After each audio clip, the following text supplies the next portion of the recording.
Welcome to the Season 4 of the India Energy Hour podcast.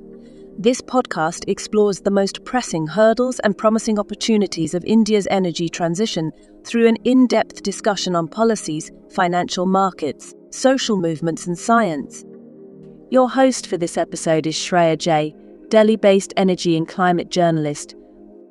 The show is produced by 101 Reporters, a pan-India network of grassroots reporters that produces original stories from rural India.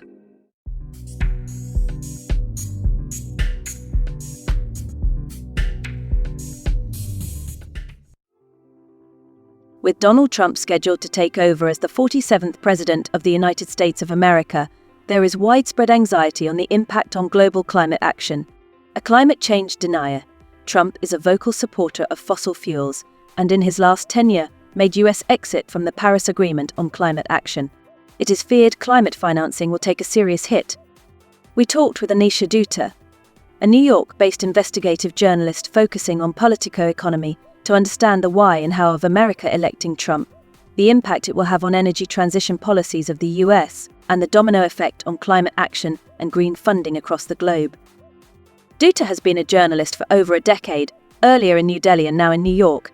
She has worked with some of the leading newspapers in India, the Hindustan Times, as a political and infra reporter, and for the Indian Express as an investigative journalist. Recently, she has also reported from war and conflict zones in northern Iraq. Her recent works have been published in The Guardian, Al Jazeera, Columbia Journalism Review, The Hindu Frontline, among others.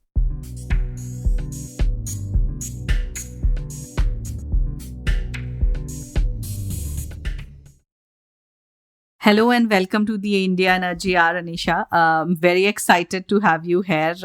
I've known you for several years now, mostly close to a decade now, and have followed your work obviously very closely in India, now later in US. Loving the work that you're doing across continents, and we have been wanting to bring you here for our podcast to understand more about the policies in the United States, and we thought what would be a better time than Mr. Donald Trump coming back to power in these states. Thank you again for joining us here, and welcome. Thank you so much, Shreya. It's such a kind introduction, and I'm very excited to be part of this podcast. I've been hearing your podcast for a very long time, and it's been a very educational and informative experience for me. So I'm very excited to be here. Thank you so much. Thank you. It's good to always have friends on this podcast because then we have a mutual admiration club.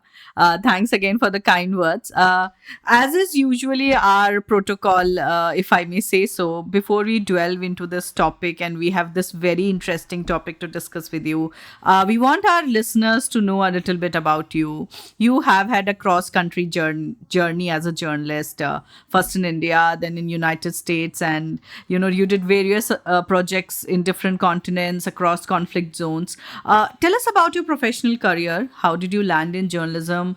What was your experience in India? And now how is it going for you in the US? Right, thanks. So yeah, I mean, I've been a reporter for over a decade now, and I actually started my career. I went for my post graduation in journalism from the Asian College of Journalism in Chennai. I was actually confused about whether I want to pursue mass communication. I was more inclined towards advertisement and that sort of creative field. And then some friends recommended filling forms for ACJ, for IMC. These are the top media schools, as you know. And I was very interested to also sort of explore what colleges in Mumbai were like, St. Xavier's and stuff. So like any other regular kid, my age, I gave a lot of entrance exams for all these colleges, and I had no hopes personally if I'll even get through. Then, of course, I got very lucky. I got through my first round of interviews with ACJ. Then they called me over for interviews, and that's when I went there physically. That was my second visit to Chennai. I went first time as a kid.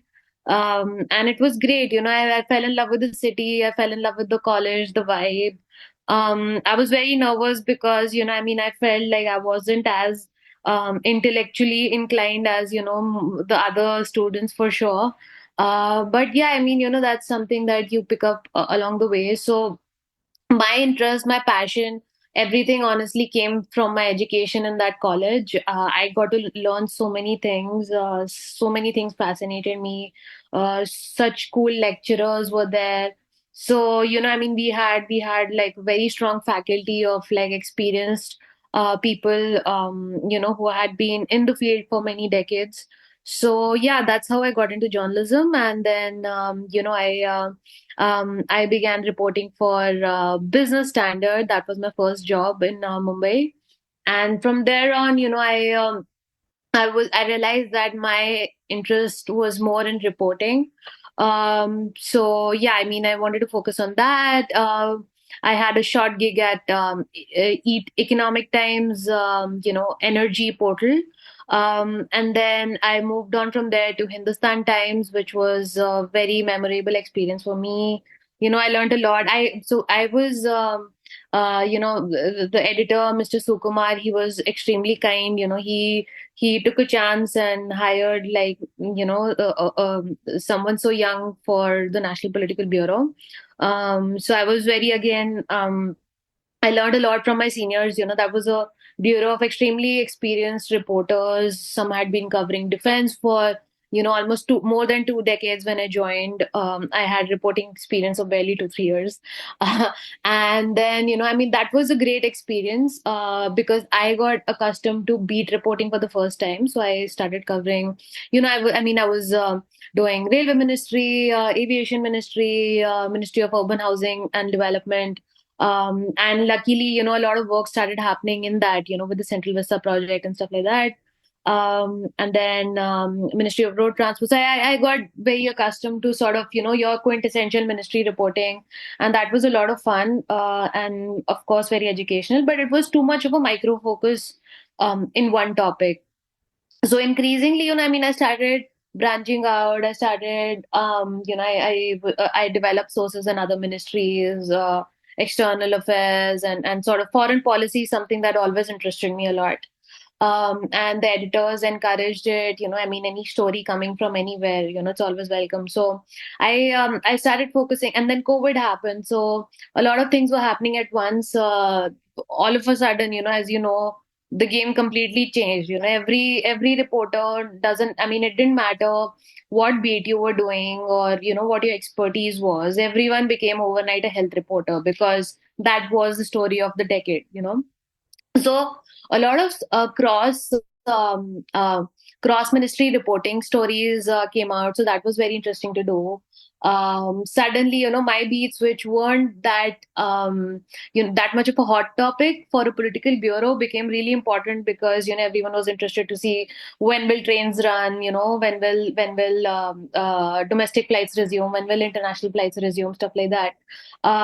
So yeah, I mean, that was a very important period to be covering these ministries. And then, of course, in 2019, I covered my first general election. So that was, that was complete political reporting. I was on the field. I traveled from West UP to East UP. That was a great experience. Completely different ball game. You don't have your traditional go-to sources in the ministry to talk to get news. Your ground reporting is something that I fell in love with completely. You're just going to a new place, talking to so many people. You try to become an expert in that area, as they call parachute journalism. And but yeah, I mean, that was a great learning experience for me. And honestly, one thing that I really enjoyed at that time was that I learned more from talking to regular people, from all walks of life, in small towns, in big towns, and just understanding. I got like a great educational experience on what the voter wants. We can sit in our newsrooms and read like political analysis after political analysis, but what does the common man of India actually want? What do they think of when they're voting? these are issues that were very new to me. So I learned a lot. I traveled across a lot of important constituencies: Saharanpur, Bijnor, Kairana, Muzaffarnagar, Lucknow, Varanasi. Varanasi was such a hot topic at that time, and of course, it was the constituency where Prime Minister Narendra Modi also contested from. So again, Varanasi was a fantastic experience. So all in all, 2019 general elections, my first general elections, um, it was a great experience. And then I moved on to Indian Express, which was again very different newsroom, a lot of learning. Very, very, very different from Hindustan Times. I mean, every newsroom has its own style. So I completely, absolutely fell in love with the Indian Express style of reporting, and their emphasis on important exclusives, important stories, and how they highlighted stories of reporters. That was very important, and that's very important also in newsrooms. I mean, Indian newsrooms tend to focus on more on, in general, the most important story of the day, or what's topical, what's the spot story and stuff like that. And Indian Express was different because they really, they focused on what new Indian Express is bringing to the reader. So their focus was always highlighting, exclusive stories of reporters. That was very refreshing, very, very interesting. And I did a lot of, again, I mean, I went a lot out of my beat to do stories which were very important, which had a lot of foreign policy implications. And it didn't really necessarily matter whether it was related to my beat or not. They were very important. So yeah, I mean, that's what I did for a good 8 years. And my focus was always politics and policy in India. Then I took a bit of a study leave, and then I came to Columbia Journalism School, where I did like my master's in political journalism. So that was very interesting. Also, it was going back into academics almost after a decade. I was very nervous, and the good thing about that experience was it was a cohort. It was designed for mid-career journalists such as myself. So my cohort had like people from roughly the same age group, slightly older and some younger. And we were 15 people from all over the world. Everyone had somewhat similar experiences in the country, covering politics, policy, stuff like that. Everyone wanted a bit of a breather to, take a step back because we were in the game for so long, so such a micro focus on what we were doing. You want to take a step back and see, okay, what do you want to do next, how do you want to level up, and stuff like that. So every one of us, actually were at the same point in our careers, and we wanted to take a study break, or we wanted to see what new fresh perspective academia can bring us. And it did a lot. It was a great experience. I got out of my comfort zone of missing, I mean, like, as a reporter, Shreya, how obsessed we are with being in the news, being in being delivering stories every day, and anything happens in your beat. I mean, you're never off the game. Anything happens, even on your off day, you're like, let's file it.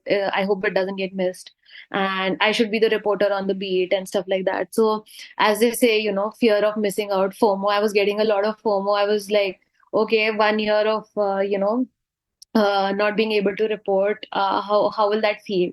But the good thing is, I continue to report on stories, not your daily the daily grind that we were doing. Actually, that was a great break in hindsight. But yeah, I did get a report, and the good thing is also, like, the academia focus on media in general, the state of media globally, not just India. I learned a lot from my colleagues in Russia, in Brazil, in El Salvador. That was such a great eye-opening experience, and we were seeing a lot of. I noticed a lot of similarities in their career trajectories, and also the state of media in these countries versus, at the same time, what Indian media was going through since the last decade. So that was a very educational experience. And yeah, and then I began freelancing in New York. And I just came back from London. I just did a fellowship with the Chevening office for South Asian journalists, which you had done a year before me. So you obviously know what kind of experience that was. So yeah, I mean, London was again a fantastic experience, different culture. The newsrooms there were again really unique. That was a great experience. Seeing sort of the similarities and differences in American newsrooms and in newsrooms in England and India. So yeah, that's what's been up since the past few years. Great, very fascinating journey, and for all the uninitiated people who are non-journalist listeners here, and also young journalists who I hope are listening to this. Taking a thread from what you said about your experience here in India, this is the first time that you covered the U.S. election as well. Uh, how was the experience? How did it help from your experience in India? What were the lessons that helped you, cover the US election? Just share us your experience. Just share your experience as a first timer covering the US elections.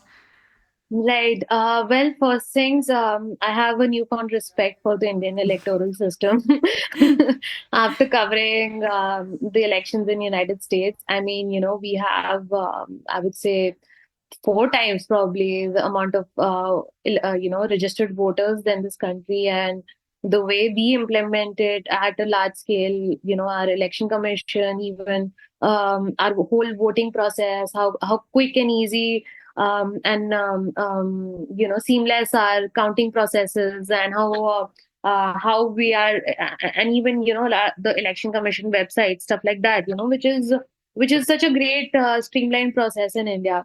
Here it's very complicated. They have a ballot system that takes a lot of time to sort of collate, count. This time, I mean, the results were pretty clear early on. But as we remember, last time when it was Donald Trump and Hillary Clinton, it took actually many days for the actual numbers to come out.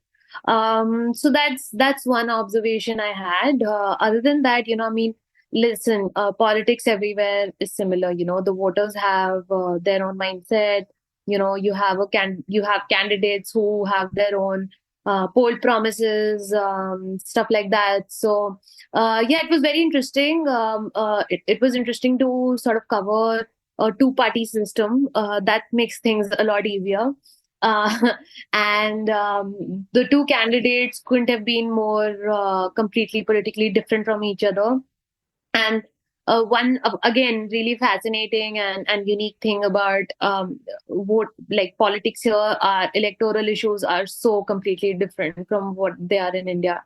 So I mean, things like abortion rights, and energy, clean energy, push for fracking, so stuff like that, that was very unique. Again, I've never seen electoral issues like that in India happening. So that was again a very unique experience. But at the same time, when I was on ground talking to voters, it was a very similar experience. People had um, certain communities had certain aspirations, certain communities wanted certain things. Women, men, children, young voters, especially this time, were very different. They had very different electoral issues.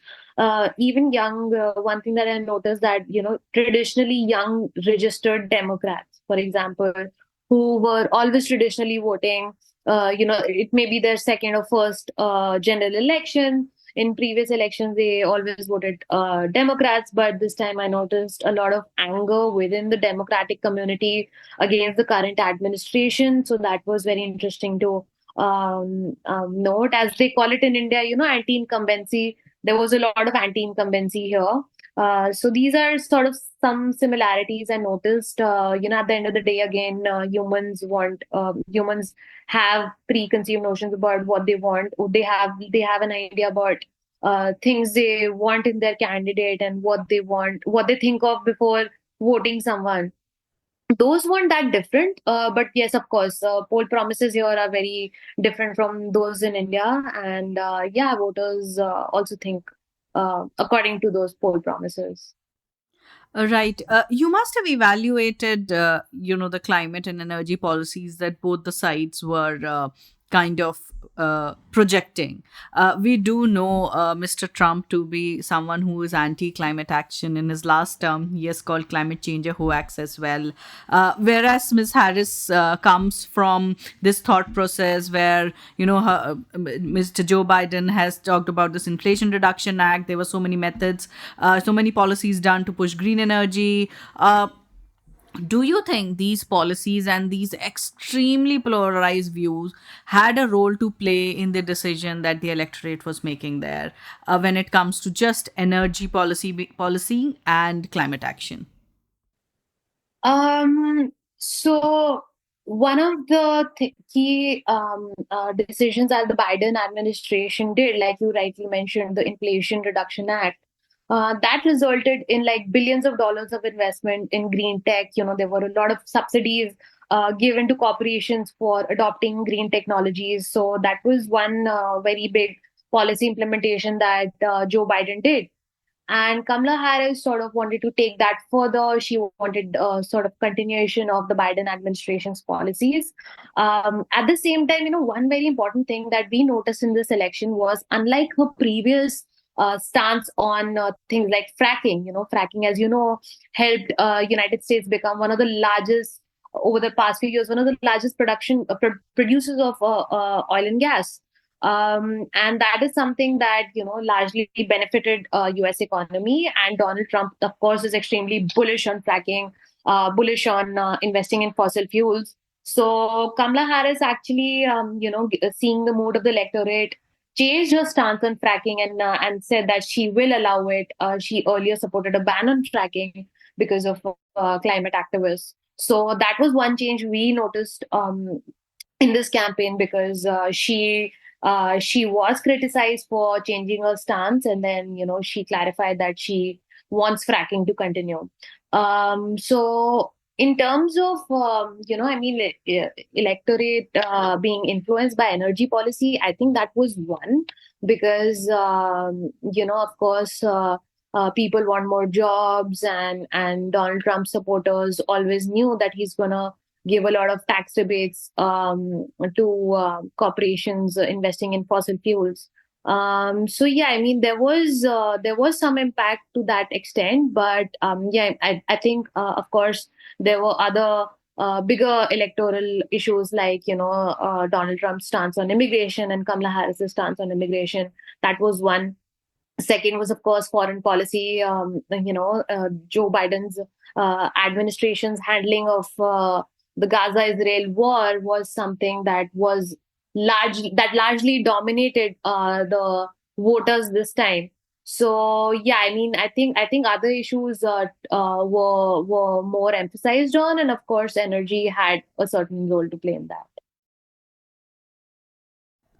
Got it. Definitely. Obviously, Gaza, Israel, even Russia, Ukraine, for that matter, and all the other issues that you mentioned with regards to foreign policies had a big role to play.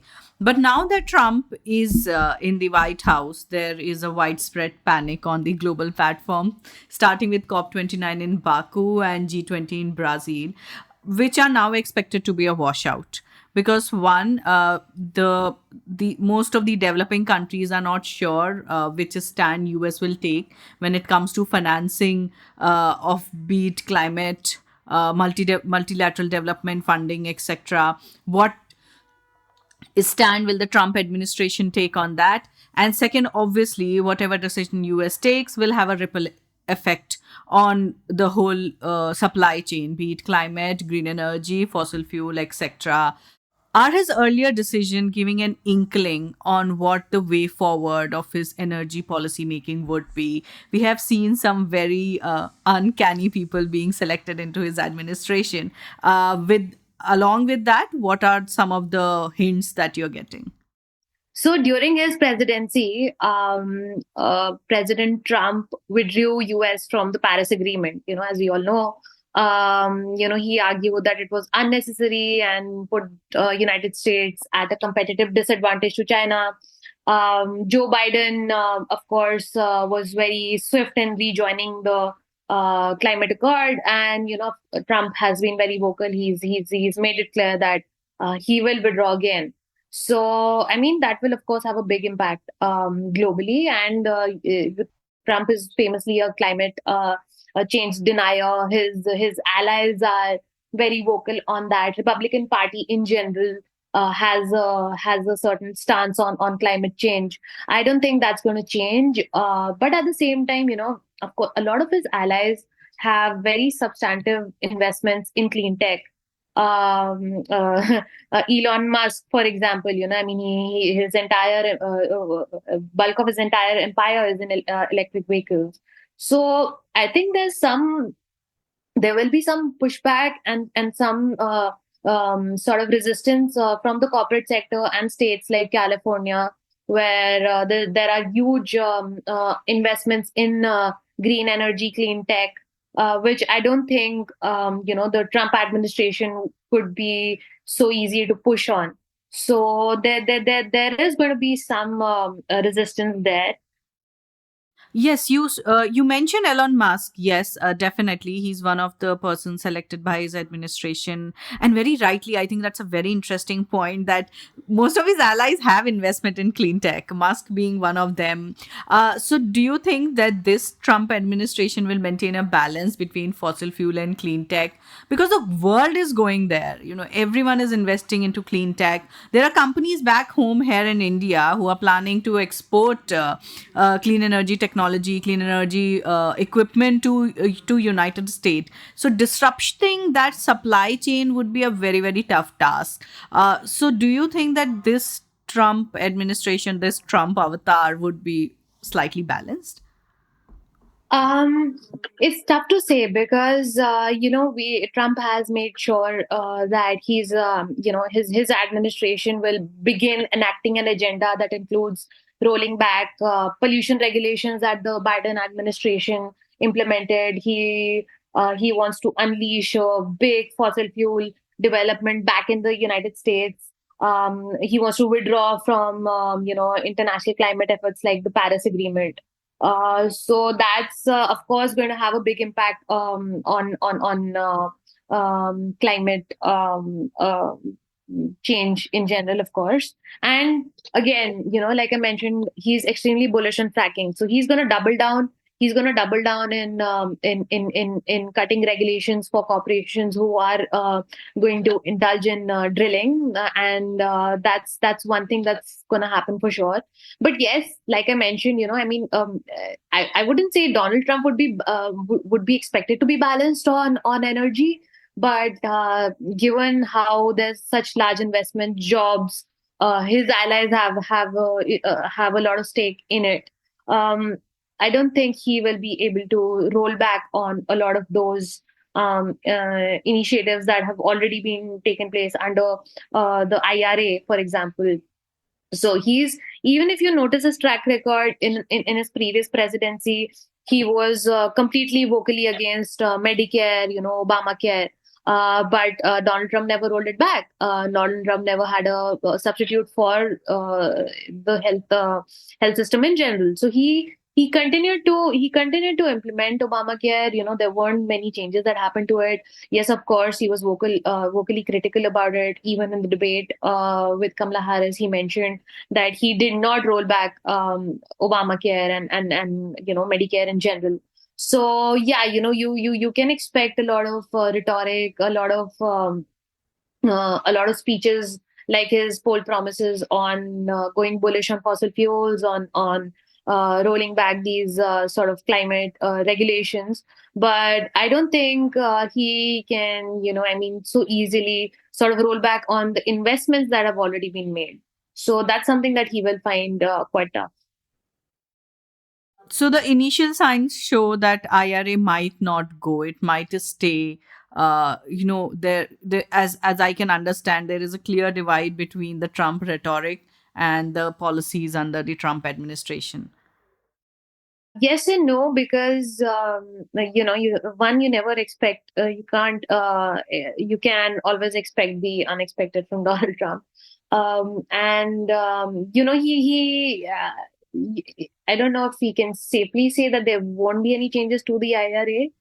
There will definitely be, because he wants to roll back a lot of regulations that the Biden administration imposed for on corporations for key, for climate related goals, that of course Donald Trump has made clear he's going to roll back immediately. But yes, in terms of investment, I think it would be counterproductive for Donald Trump, for the Trump administration, and for his allies to immediately roll back on, because the estimated cost of IRA invested the estimated investment is above $6 trillion, which is a huge amount. So I don't think Donald Trump would sort of roll that back immediately. Yeah, so US functions very differently compared to, say, democratic economies such as India. Its states have a very larger, bigger, and a stronger role to play. So do the private and government institutions. Do you think that these institutions and states, which themselves are facing, issues because of climate change, issues emerging out of climate change, that they will want to keep climate action as a focus area? Yes. So, one thing that Donald Trump has been saying for very many months is that he wants to cut federal interference in states. He wants to cut main objective of the Trump administration is to cut federal spending because and reduce US deficit. So as we know, he's brought a new ministry of sorts called DOGE, Department of Government Efficiency, headed by Vivek Ramaswamy and Elon Musk. Their main task is to cut what the Republicans call, what the the incoming Trump administration calls, unnecessary, wasteful government expenses. So that they're very vocal about. He's also said that he wants to cut down federal interference in the education system. He wants to completely scrap the education department, the federal education department, and take that back to states. Now, the sense we get is, Donald Trump doesn't want any sort of federal money to be spent on states. At the same time, that could also mean that, the states will have slightly more autonomy on deciding what they want to do. For example, one key election issue has been abortion rights. And he has said in debates, contrary to what he said before, first he said he's going to support a federal abortion ban. Then he said, he's going to leave that up to states. So the increasing rhetoric with Donald Trump that I get a sense of is that he wants minimal federal interference when it comes to state level policies. Now it's too early to say what that would mean, whether he just means in terms of spending, which is probably most likely, but it could also be read as states getting more autonomy in deciding what they want to do for themselves in terms of large scale policies. So of course, again, I think it would be largely driven by investments. There are so many there under the IRA, the amount of investments that have been made, that amount of investments that have been made in domestic manufacturing, that Biden push for to compete with China.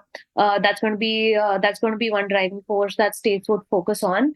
Donald Trump has also said that he wants to implement a huge tax on imports. So of course, that's going to impact a lot of products, supply chain, manufacturing coming in from countries like China, which will have, according to many publications like Reuters, Forbes, who is going to have a huge impact on the U.S. economy. It's going to cost actually billions of dollars to the U.S. government. So these are sort of counterproductive policy measures that Donald Trump has spoken about. But yes, the sense we get is for now, I think states would be able to decide in terms of investments in clean tech where they want to go forward. So, for example, California is one state which has probably one of the largest, and I think they're going to continue focusing on that. And we cannot say right now what that means in terms of how Donald Trump will push fossil fuel production and how that will impact the clean tech investment. But I think for now, states would have slightly more of a leeway in deciding for themselves. So my question is, in middle of this, I'm left wondering what kind of impact India will face. Modi and Trump's friendship we have seen over in images and their respective statements, and but in terms of overall policies, what how do you think Modi 3.0 and Trump 2.0 would be this time? I'm sure you're tired of this question. Everyone would have asked you, but I just wanted to get an understanding from you. Yes, I mean they have a very unique relationship. They're two leaders who are extremely friendly with each other, who have even to an extent campaigned for each other. Like, we saw Prime Minister Modi go to Texas and be part of Howdy Modi.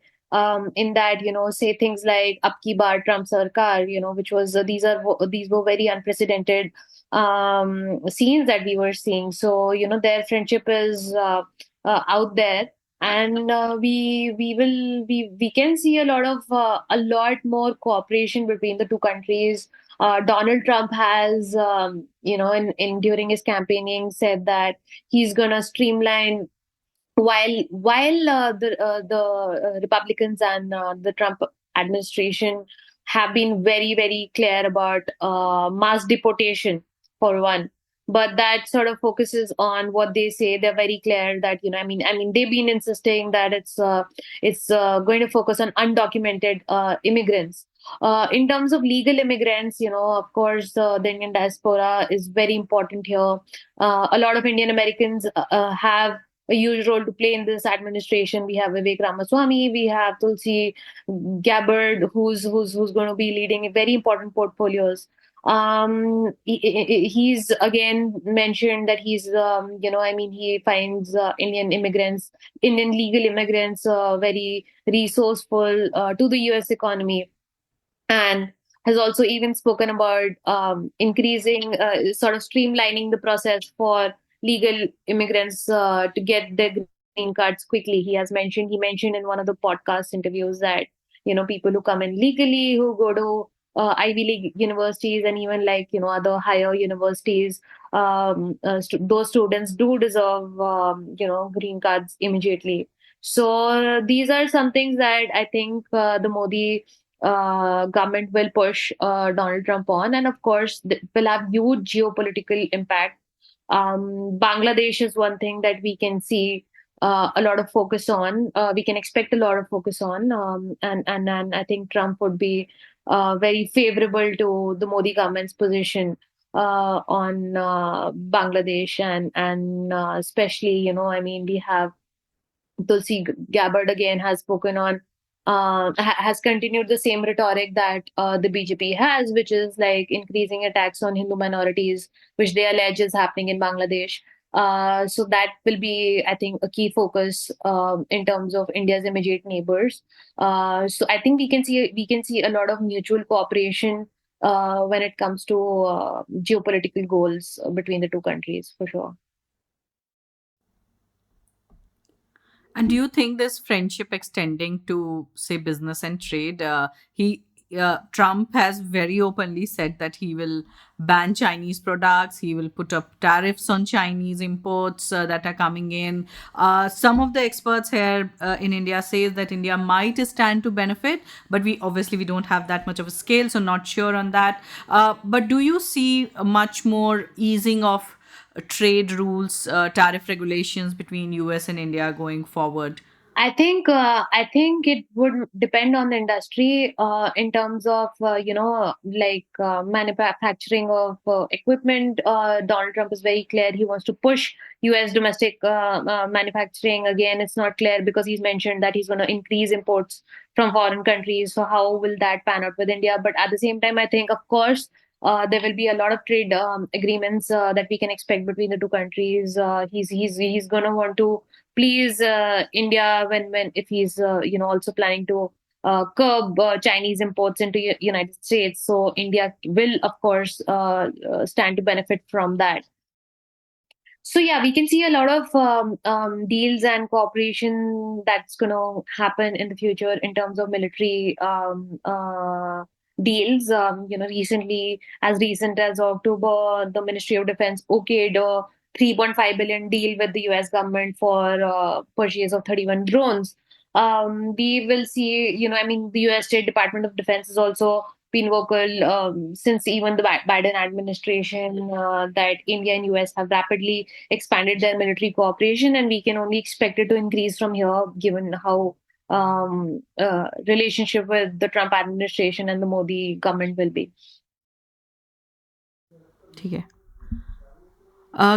Can I quickly digress, Anisha, and ask you something that you have been working on for quite some time, which is the India's democracy rankings. US itself has been critical about it. The State Department, Freedom House had lowered India's rankings on that as well. I would like you to elaborate on that first before going into it.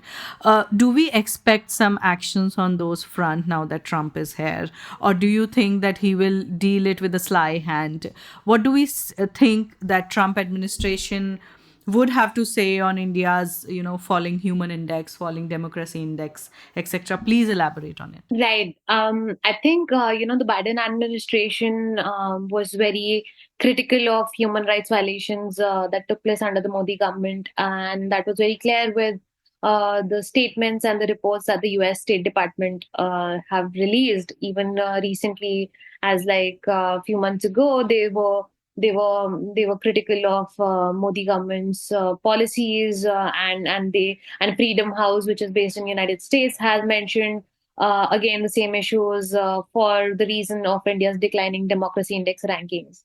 And I've over the years reported on this, and we know that the Indian Foreign Minister, Mr. Jaishankar, is extremely critical of these democracy rankings. India has mentioned, these are India doesn't need sermons from the West. India doesn't need the West telling India how to run its own democracy. It's called out on U.S. hypocrisy during its sort of heavy-handedness in dealing with the student protesters in universities during the Israel-Gaza protests on campuses. Mr. Jaishankar has been very critical of in calling out the hypocrisy of the U.S. government. So at the same time, the Indian government, as we know through the stories that we have that I have done and reported on, that India is also extremely conscious of these rankings. Indian government feels that these rankings impact our sovereign ratings. That's what the government is very worried about. So, whatever's written in Western press, whatever's reported in these US State Department reports, whatever comes out in these democracy indices, whether it's Freedom House, whether it's VDEM, whether it's Economist Intelligence Unit, Indian government is very much conscious of what is said. Based on that, they have tried to again, do some measures which are really important, like they have had the cabinet secretariat take a review of the parameters under which the Indian government has fallen behind in these rankings. They want to improve it, but at the same time, they've also tried to, as we know now, they've tried to sort of have these backroom talks with the Economist Intelligence Unit. They have tried to tell the EIU and other indices to use Indian government data. So again, because the worry is that these are the ratings that are factored in the World Governance Index, in Moody's, in any sort of sovereign ratings of India. I think under the Trump administration, we can expect, given the mutual friendship between the two heads of state, to have some easing of wordings and some relaxation and calling out any sort of criticism of human rights in India. We can certainly expect that, because that's exactly what happened in the previous administration. Trump has been very friendly with the Indian government, with Narendra Modi, and yeah, I think we can expect things to sort of go India's way when it comes to um, uh, US being vocally critical of these issues. My last question. Should countries such as India, which are battling so many climate disasters, so many environmental hazards, there is a 500 plus AQI in Delhi right now as we speak. Should countries, developing nations, keep their expectations lower in terms of any type of climate support that was supposed to come from the United States with Trump coming in and obviously the disruptions that will follow in this space? Certainly, Shreya, it's a very worrying time, especially for developing countries like India.